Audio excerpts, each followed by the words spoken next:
from PFF. Top 30 players in the NFL over 30 years of age. Number 1, they go Trent Williams, offensive tackle from the 49ers. Number 2, Tyreek Hill, wide receiver from the Dolphins. Number 3, Chris Jones, defensive tackle from the Chiefs. Checking in at 19, edge rusher Za'Darius Smith for the Browns. Smith posted a PFF pass rush grade north of 84.2 in each of his past 4 seasons. Despite totaling just 7 sacks in 2023, Smith logged 63 pressures and produced a 17.9% pass rush win rate. 28, Joel Bitonio has been one of the best guards in the NFL for nearly a decade. 2023, first time we saw a decline in his game, 67.9 overall grade, coming off 3 years of grades north of 87.6 and a dominant 94.1 in 2021. Was banged up a little bit more, too, last year. And Amari Cooper is 29th. Cooper isn't the type of dominant game after game, but will consistently get open, churn out yards and first downs. 84.3 two-year PFF grades still show he plays at a consistently high level. Scott, let's start with Cooper. I think Cooper is overlooked, doesn't have blazing speed. The Browns didn't throw a boatload, so he didn't, he did have the 200 and whatever yard game. He just gets open. If you watch him week in and week out, you need to do that to appreciate how good Amari Cooper is.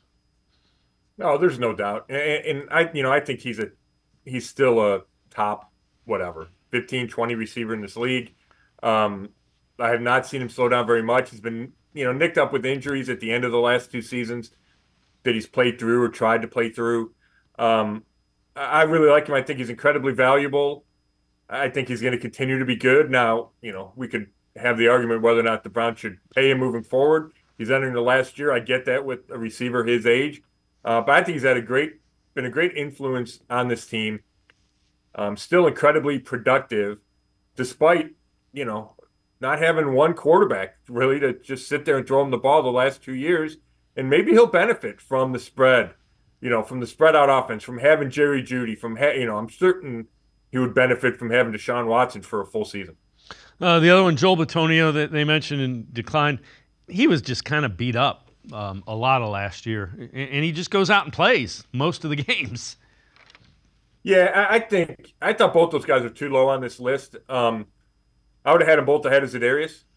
Bitonio, yeah, it was a rough year for him, but he was dealing with a whole bunch of injuries, and it didn't stop. He got hurt again in the playoff game. So, to me, it's way too early to talk about a decline for Joe Bitonio. Maybe it's coming. I get it. The age is a factor. But he was excellent the year before when he was pretty healthy. If he can stay healthy and get back to being able to play 17 games a year and being himself for 17 games, that'll be huge. I mean, he had knee surgery during the season. His back was bugging him. I think he had an ankle injury. So it's all about his health, because when he's healthy, he's about as good as it is in that position. And has been for, 7 or 8 years. Yeah, he's kind of on the fringe of that Hall of Fame type. And it's hard to get in the Hall of Fame as a guard. But I think he puts together 2 years, and he's probably in. If he puts together 2 typical Joel Bitonio consistent years, he's going to be in that conversation coming down as a Hall of Famer. Za'Darius Smith, you can nitpick a lot.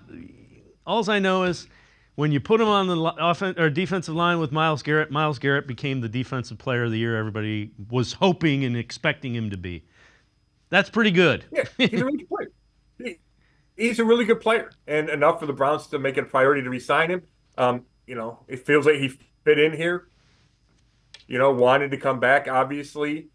I think he's really solid, has been for a long time in this league. Wanted to get back to playing end in a 4-3. He played a lot of 3-4, edge guy. He wanted to play in a 4-3. I think he really enjoyed that. And you're right. And it's tough to say he had that impact, right? That he made Myles Garrett Defensive Player of the Year.